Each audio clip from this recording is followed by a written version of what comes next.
bonjour à tous et bienvenue sur Monaco Info. Voici, sans plus tarder, les titres qui seront développés dans cette édition de fin de semaine.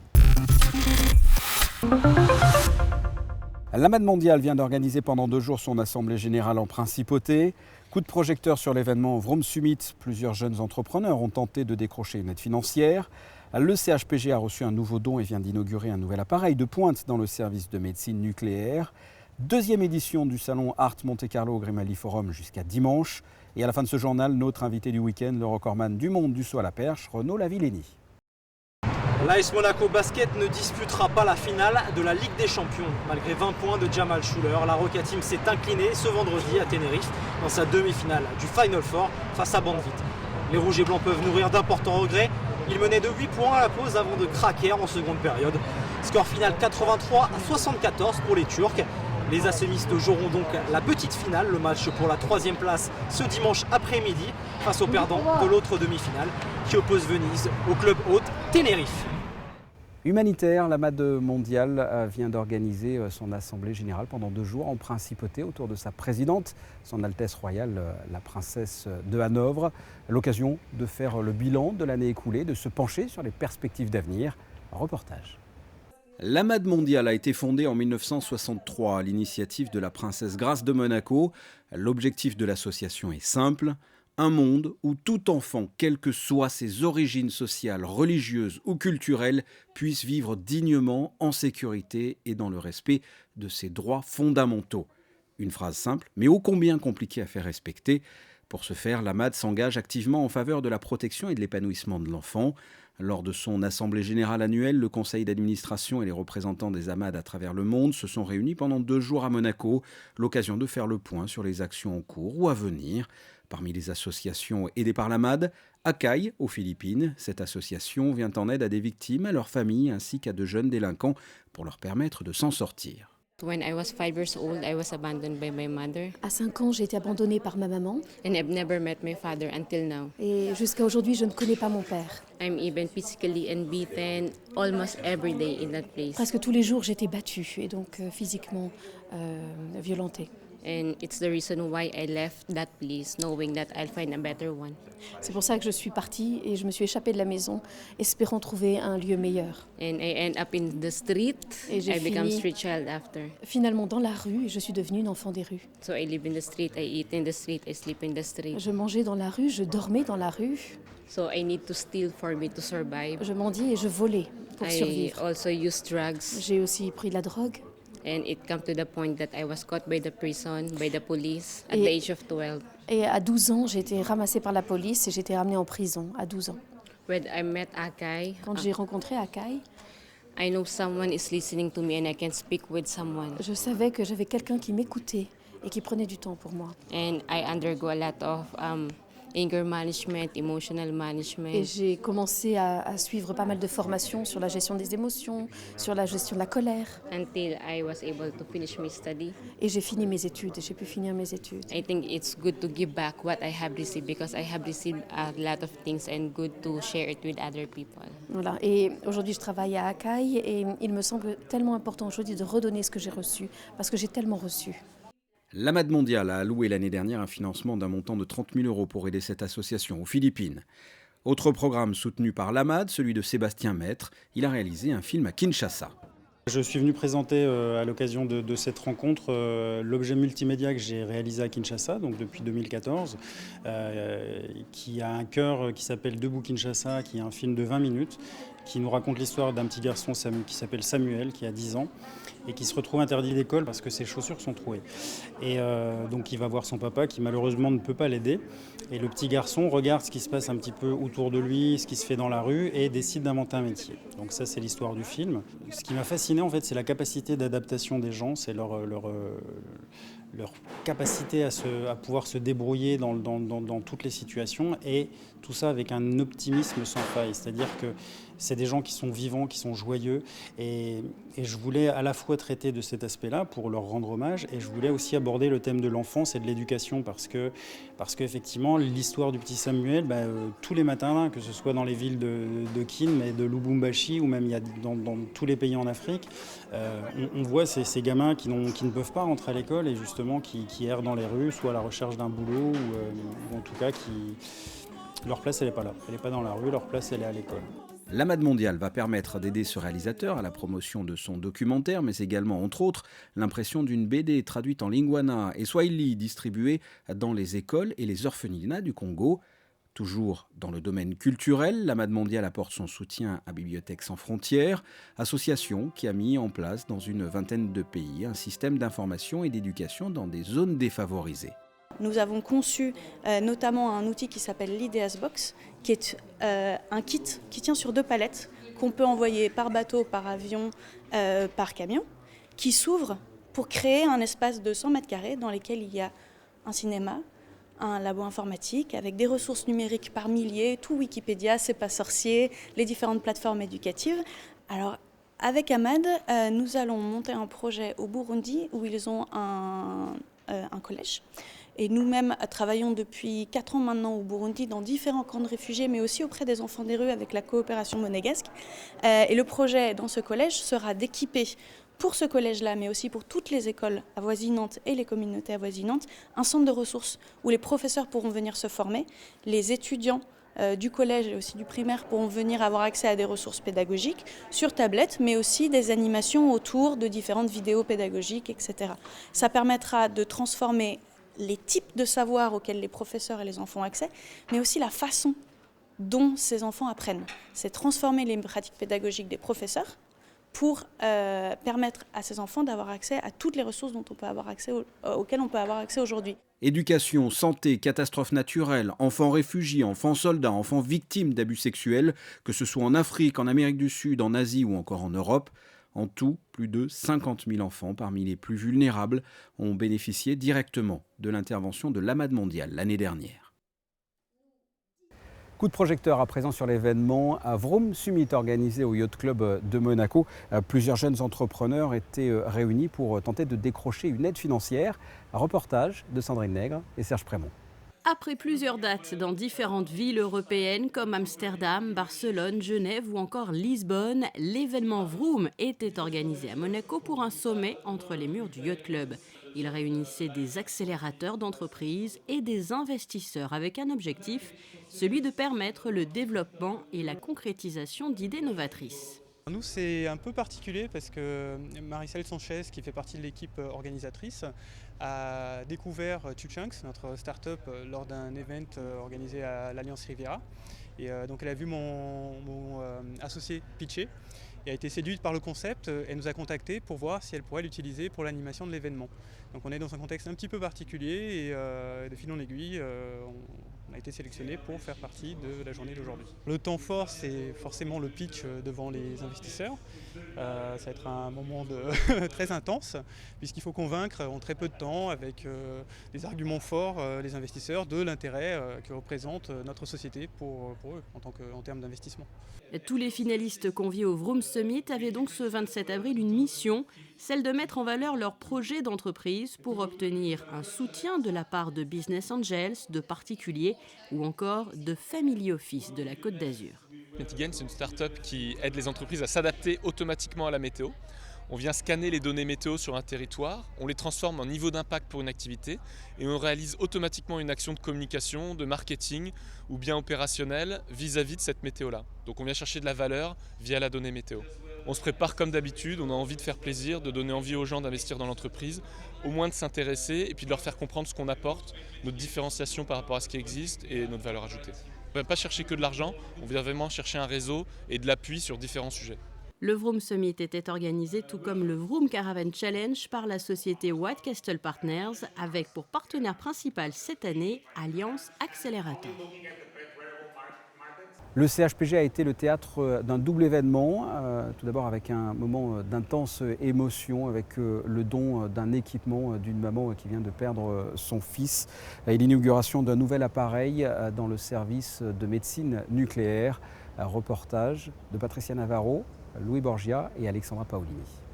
Stéphane avait 43 ans lorsqu'il s'est éteint le 4 février dernier. Il souffrait de la maladie de Charcot, une maladie incurable qui demande beaucoup d'équipements pour la prise en charge des malades en fin de vie.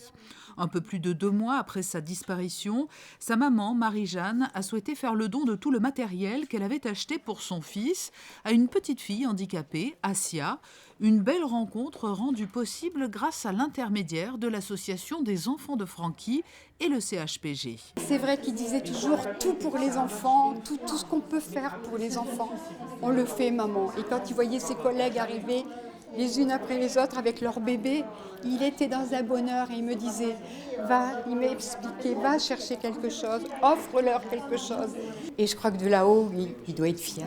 C'est un don très généreux et vraiment on remercie infiniment, surtout pour le parcours qu'elle a eu, la maman, pour tout ce matériel donné avec le cœur. C'est vraiment très gentil. C'est très pratique pour elle, confortable et vraiment ça va aider vraiment toute la famille et Assia bien sûr. Hein. Quelques minutes plus tard, au service de médecine nucléaire était inauguré un nouvel appareil de pointe, une gamma caméra cardiaque qui va permettre de mieux visualiser le fonctionnement du cœur. C'est une caméra dédiée à une activité cardiologique et dont le principe en fait est de détecter la maladie coronaire, c'est-à-dire le rétrécissement des artères du cœur par des plaques d'athérome. Et ces tout nouveaux détecteurs utilisent des technologies totalement originales qui permettent d'avoir des détecteurs compacts, comme vous le voyez. Cette machine ressemble beaucoup à un fauteuil de dentiste. Vous voyez un anneau, un demi-anneau en L qui est plaqué contre la poitrine du patient et qui permet de faire extrêmement rapidement des acquisitions cardiaques de très haute qualité, de très haute résolution, avec un temps d'acquisition qui est divisé par 3 par rapport à un matériel conventionnel. L'examen se pratique immédiatement après une épreuve d'effort sur un vélo pendant lequel le traceur qui permet de faire les images est injecté sur le patient. Cet équipement de nouvelle génération n'est installé pour l'heure que sur une dizaine de sites en France. Culture et la 2e édition du salon Art Monte Carlo qui a ouvert ses portes et ce jusqu'à dimanche au Grimaldi Forum. Petite visite guidée avec Christine Datomey. Réunir des meubles et des objets, des tableaux et des sculptures, allier l'art et les galeries pour donner vie à des atmosphères toutes différentes les unes des autres pour à la fin ne former plus qu'une entité. C'est le pari fou que s'est lancé Art Monte Carlo pour la 2e année. Plateforme artistique de premier plan pour l'art et le design contemporain. Ce salon est le reflet du salon Art Genève et a été lancé en 2016 en principauté avec cette année quelques changements apportés par rapport à la première édition. Les nouveautés, c'est qu'on a continué sur notre ligne, si vous me direz, ce n'est pas une nouveauté, mais disons qu'on a fait aussi un autre aménagement pour la section de design. On a confié à une curatrice, en l'occurrence une designer française qui s'appelle Martine Bedin, tout un espace pour présenter du design. Et ça, c'est peut-être la highlight de l'exposition et du salon de Art Monte Carlo cette année. Par ailleurs, quand je vous disais qu'on n'avait pas changé, c'est qu'effectivement, on a conservé cette ligne qui était de présenter différents projets connexes à la simple participation des galeries. Comme l'année précédente aussi, et comme c'est aussi notre habitude à Art Genève, puisque comme vous savez, Art Monte Carlo a des liens forts avec Art Genève, nous présentons non seulement des galeries, mais aussi nous donnons des lieux à des institutions publiques ou des fondations privées qui stimulent l'art contemporain en Europe et ailleurs. Et on présente aussi, ce que je vous disais, de grands projets architecturaux, par exemple cette année, puisque à Art Monte Carlo, sur l'esplanade, nous avons installé un grand pavillon gonflable d'un artiste utopiste allemand vivant en France qui s'appelle Hans-Walter Müller, et ça donne l'occasion comme ça au public aussi de voir des objets qui ne sont pas si faciles à voir dans d'autres lieux ou à d'autres moments de l'année ou dans d'autres structures qui montrent de l'art, du design ou de l'art contemporain. En accordant une présence originale et novatrice au design, Art Monte Carlo joue avec la mixité en présentant une sélection de galeries internationales de premier plan et en favorisant le dialogue entre l'univers du marché et le monde de l'art. Et c'est dans un cadre raffiné et avec une scénographie soignée que le Grimaldi Forum vous accueille durant tout le week-end pour vous dévoiler les œuvres d'une 40aine de galeries d'art internationales. Le reste de l'actualité en bref. La Fédération des groupements français de Monaco a organisé ce jeudi la cérémonie du souvenir des victimes et héros de la déportation à la Maison de France. Une cérémonie en présence de personnalités françaises et monégasques. Et d'une cérémonie française, on passe à une cérémonie hollandaise avec la fête nationale des Pays-Bas, célébrée ce 27 avril à l'hôtel Hermitage. Une date anniversaire particulière puisqu'il s'agit également des 50 ans du roi Willem-Alexander. Après la France et les Pays-Bas, la Chine à présent, une conférence vient d'être organisée dans la salle Prince-Pierre sur la Cité interdite, le plus grand palais du monde, qui sera au cœur de la prochaine exposition estivale du Grimaldi Forum, avec la présentation cet été de 250 œuvres significatives et extrêmement rares. À l'occasion de cette conférence, un documentaire sur la Cité interdite a été projeté.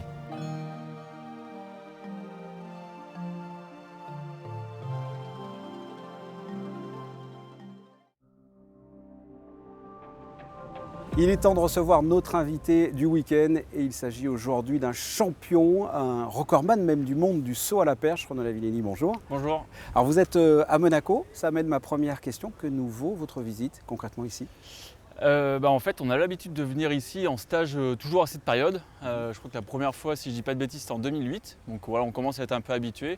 Et puis en plus, comme tous les 2 ans, avec le programme mixte, il y a le saut à la perche, ça me permet de déjà profiter de la météo, des installations, prendre des petits repères et puis voilà, surfer un petit peu.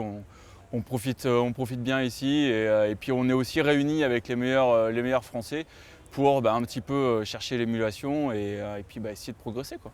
C'est en vue du prochain Hercules ou tout simplement en vue des compétitions à venir ou c'est pour préparer Hercules concrètement? Non. En fait, c'est l'avantage qu'il y a, c'est qu'on a une compétition sur ce même stade dans 2 mois et demi. Donc ça nous permet de savoir que le sautoir est bien, qu'on peut être capable de faire des bonnes performances là.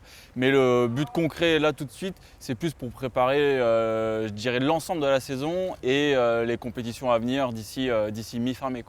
Alors, Hercules, on en parlait, va fêter cet été, le 21 juillet, ses 30 ans.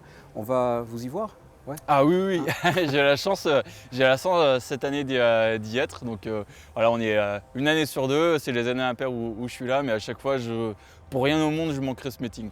Pourquoi justement? Qu'est-ce qu'il a de particulier? S'il a quelque chose de particulier? Il a plein de choses de particulier. Déjà, il a la date qui est toujours propice aux performances parce que c'est 2-3 semaines avant les championnats. Donc voilà, c'est la période où on est en forme. Généralement, on sait que la météo ici est quand même souvent très clémente. Donc on n'a pas besoin de poser de questions, se dire est-ce qu'on va être dans les bonnes conditions pour performer. Et puis après, je dirais c'est le contexte général où on est rarement au bord de la mer pour faire des compétitions. Donc ce qui nous permet d'une, profiter du stade aussi. Et puis de 2, quand on va faire un petit échauffement matinal ou quoi, on le fait au bord de la plage, c'est quand même un peu plus sympa que dans un bois à côté de l'hôtel, quoi. Ouais. Donc voilà, il y a tout ça qui est vraiment mis bout à bout. Et puis il y a aussi l'ambiance qui, honnêtement, mon premier meeting c'était en 2009 et j'ai quand même vraiment vu une nette évolution, une belle progression au niveau de cette ambiance. Et je sais que ma dernière expérience en 2015 était vraiment extraordinaire. Et donc voilà, c'est ça qui fait que quand on l'a vécu une fois, on a envie d'y retourner parce que voilà, on sent quelque chose de particulier. Et puis bon, il y a aussi la présence du prince qui fait que voilà, c'est pas dans tous les meetings que l'on a une personnalité comme ça qui est présente à nos côtés, quoi. Il y a aussi une question de date, puisque juste après, il y a de grands rendez-vous en règle générale, que ce soit les mondiaux, que ce soit les JO une année sur 4. C'est important aussi de participer à Hercules pour préparer l'après? Ouais, généralement c'est quasiment, on va dire, le dernier ou l'avant-dernier meeting avant les championnats. Donc c'est toujours important parce que déjà la bonne chose c'est que généralement les meilleurs athlètes sont ici, donc on a déjà une bonne confrontation juste avant de partir. C'est en quelque sorte le dernier round avant de partir au championnat. Et puis voilà, ça nous permet de aussi venir dans un endroit où on sait que généralement il n'y a pas de problème d'organisation, et ça c'est quelque chose qui est important parce qu'un meeting d'athlètes c'est quand même lourd à organiser quand on voit tous les événements à coordonner. Et là généralement il y a rarement de couac, et donc ça nous permet de venir complètement libéré et de se dire voilà, c'est là une dernière occasion d'essayer de, je dirais, marquer un petit peu les esprits. Soit pour nous personnellement de se rassurer pour aller chercher une performance en se disant voilà, maintenant je vais pouvoir aller retourner à la maison, m'entraîner encore un petit peu. en me disant que tout est prêt, il n'y a plus qu'à attendre d'être au championnat, quoi. Vous avez un souvenir particulier? Si vous deviez garder un souvenir ici, ce serait lequel? Si je dois en garder un seul, il faut que je choisisse. Mais je pense que 2015 était un très bon souvenir parce que j'étais sur une vraiment très bonne forme. Et il me semble, si je ne dis pas de bêtises, je commence à 5,82, ce qui était la plus haute hauteur à laquelle j'ai commencé. Et j'étais toujours resté sur cette frustration de rater 6 mètres pour la 3e fois ici. Et voilà, je me dis à chaque fois, je fais des super concours. Je saute entre 85 et 96, je crois, le mieux que j'ai fait ici. Et il y a toujours un petit truc qui manque. Donc à chaque fois, je me dis, c'est pas grave, on attendra dans 2 ans. Et donc j'aimerais en fait avoir une fois ce souvenir de dire, mes 6 mètres, le record du meeting au meeting Hercules. Donc voilà, on va croiser les doigts pour pourquoi pas cet été. Voilà, mais justement, c'était ma première question. Vous vous sentez comment actuellement? Est-ce que vous pensez que vous allez pouvoir dépasser ces 6 mètres ici? J'espère. Ouais. J'espère, j'aimerais beaucoup. Ouais. Là, je suis tout de suite en période de vraiment préparation. C'est un peu dur parce que je reviens de ma période de blessure cet hiver avec peu de sauts. Donc voilà, il faut, on va dire, remettre la machine en route. Mais à côté de ça, voilà, je sais qu'en venant ici, j'ai de fortes chances d'avoir tout ce qu'il faut pour sauter haut. Donc des fois, on se dit que même en étant un tout petit peu moins bien, il y a je dirais quelque chose de plus avec un public, une ambiance. Justement, ce contexte où on dit c'est le dernier avant de partir, donc on lâche les chevaux. Donc j'espère que ça puisse sortir cet été, quoi. Alors on parle de 6 mètres, je voudrais que l'on parle du 6 mètres 16 si vous voulez bien, même si je sais que vous en parlez tout le temps, forcément. Moi, depuis des années et des années, j'ai ce record du monde de Bubka. Et puis là, vous l'avez battu. Je voudrais qu'on revienne justement sur cet événement. On est en Ukraine. Qu'est-ce qui se passe dans votre esprit à ce moment-là? Est-ce que vous saviez que c'était votre moment? Comment ça s'est passé juste avant? On va dire que j'avais plus ou moins pressenti. Après, c'est toujours pareil, c'est très aléatoire et il y a des moments où tout va bien et la performance ne sort pas. Et à l'inverse, des fois, ça va moyen et on fait une bonne performance. Mais là, c'est vrai que je sortais d'une dernière compétition, j'avais fait 6 mètres 08, j'avais passé 10 jours d'entraînement qui étaient juste incroyables. Tout ce que je faisais, je battais mes records. Il y avait quelque chose. Donc, on va dire, je pressentais le truc. Et puis après, qu'on met, on va dire, toute l'histoire en place, on se dit, allez, on va à Donetsk, en Ukraine, devant Sergueï, chez lui, etc. Ça fait limite, l'histoire est trop belle pour que ça puisse se réaliser. Et je me souviens très bien que le jour de la compétition, mon échauffement, il n'y a rien à dire, tout va bien. Je commence à vraiment ressentir on va dire, les bonnes vibrations. Et sur la compétition, quand je suis en bout de piste pour mon premier essai à ce fameux record, je ne suis pas là en train de me dire « Allez, tu fais un premier saut pour voir, histoire de tâter le terrain un petit peu et puis on verra. » C'était le premier à bloc et puis on ne sait jamais, quoi. Et après, en fait, ce qui s'est passé, c'est que, on va dire, dès mes premières foulées, en fait, j'ai senti que c'était pas les foulées d'habitude, en fait. Ouais. Mais c'était plutôt dans le bon sens. Et en fait, j'ai eu, on va dire, un petit moment d'absence entre le moment où je décolle et le moment où je me retrouve au-dessus de la barre, où là, tout s'est fait naturellement. Et puis après, le reste, on connaît l'histoire. Qu'est-ce qu'on ressent quand on s'entraîne depuis tout gamin, des heures et des heures par jour, et qu'on touche le Graal comme ça? Moi, j'aimerais savoir ce qu'on ressent, parce que je ne connais pas cette impression-là. Ouais, c'est assez particulier à décrire, parce que c'est... je dirais, en premier, c'est déjà le fait d'avoir réussi un saut. Parce qu'on a la chance à la perche de voir concrètement ce que l'on réalise. Donc là, déjà, de faire un saut réussi. Et en fait, tout de suite, les connexions vont très très vite. Et on fait, ouais, mais c'est pas un saut à Londin, c'est le 6 mètres 16. On entend la foule en délire. Et puis, pour moi, j'avais un peu du mal à y croire parce que forcément, c'est un rêve. Et puis, c'est quelque chose que je me suis imaginé, comme tout le monde s'est imaginé, battre le record du monde de telle manière, au tel essai. Je m'étais dit, si jamais je l'arrive un jour à le battre, il y a de fortes chances que je le touche un petit peu, il y a ce côté suspense.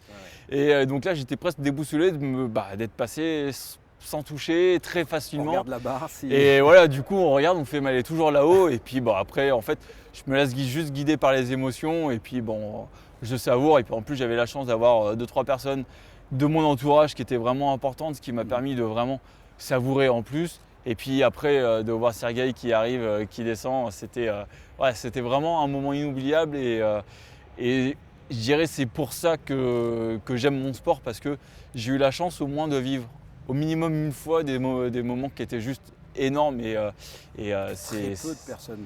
Que très peu de personnes ont la chance de vivre dans une vie. Et puis voilà, c'est tellement intense. Et puis en plus derrière, après, je dirais c'est jamais fini, quoi, parce que forcément les images elles sont là et puis on en rediscute encore. Les journalistes nous en reparlent à chaque voilà, fois. c'est exactement ça. Donc du coup, vaut mieux quelque chose comme ça, Oui, où c'est bien positif et c'est plaisant à reparler, que quelque chose qui est où on n'a pas envie de discuter. Donc là, vraiment, c'est quelque chose qui marque les esprits et qui, moi, a marqué ma vie à tout jamais, quoi.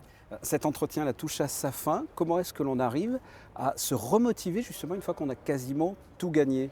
Il vous reste peut-être le titre mondial. Ouais. C'est ça qui vous motive? Ouais, non, j'ai pas besoin de ça pour me motiver en fait, parce que j'ai la chance de faire ce que j'aime. Enfin, j'ai la chance au quotidien faire ma passion. Donc c'est quelque chose qui est juste incroyable. Et puis je dirais, je suis encore jeune, même si je suis passé dans la nouvelle tranche. Moi, j'ai fêté mes 30 ans l'année dernière. Le meeting Hercules va les faire cette année. Donc voilà, on est encore assez jeune dans le sport. Et ce qu'il faut se dire, c'est que quand on a la chance de faire ce qu'on aime au quotidien, c'est pas très compliqué de se motiver, parce que voilà, moi j'aurais du mal, je pense, le jour où on me dit tu peux plus faire de perche. Ouais, ça va être un coup, donc j'essaye de faire en sorte que ce jour n'arrive jamais. Et puis voilà, après j'ai la chance de pouvoir matcher pour aller tout en haut. Et justement, il y a ce titre cet été qui est là, qui est à Londres. C'est à Londres. Donc j'ai la chance d'être dans un stade comme ici, dans un stade qui me réussit plutôt bien, où à chaque fois c'est vraiment extraordinaire. Mais c'est là où vous avez décroché l'or olympique. Ouais, j'ai gagné l'or olympique, j'ai sauté 2 fois 6 mètres à cet endroit-là. Donc voilà, après, si il fallait ça pour gagner, ça se saurait. Donc il faut quand même un peu autre chose. Derrière. Mais non, voilà, c'est au moins quelque chose qui est, pour le coup, qui est très très motivant. Et puis voilà, après on vient d'apprendre qu'on va avoir les championnats d'Europe qui vont être à Paris en 2020 aussi. Et puis on croise les doigts aussi pour 2024 à Paris. Donc voilà, tout ça fait que c'est des motivations qui se rajoutent en fait à la motivation initiale, quoi. Voilà, Renaud Lamilini, toujours motivé. Merci infiniment d'avoir répondu Merci beaucoup. à mes questions. Et nous, on se quitte avec la météo. Merci beaucoup. Avec plaisir. Samedi, une belle journée, peu de nuages, peu de vent et des températures se rapprochant des normales, de 12 à 20 degrés. Dimanche, une matinée ensoleillée, ça ne durera pas. Le soleil va jouer à cache-cache au cours de la journée avec des nuages épais en fin d'après-midi, comptés de 13 à 18 degrés. Lundi, de la pluie dans la nuit et éventuellement encore le matin. Le soleil fera son retour au fil de la journée. Les températures sont stationnaires. Mardi, ça sera entre nuages et soleil. Mercredi, de la pluie le matin et du soleil l'après-midi. Et enfin jeudi, une journée plutôt agréable. Ce journal est terminé. Merci de votre fidélité. La suite de vos programmes sur Monaco Info. Je vous souhaite de passer un excellent week-end. À très bientôt. Au revoir.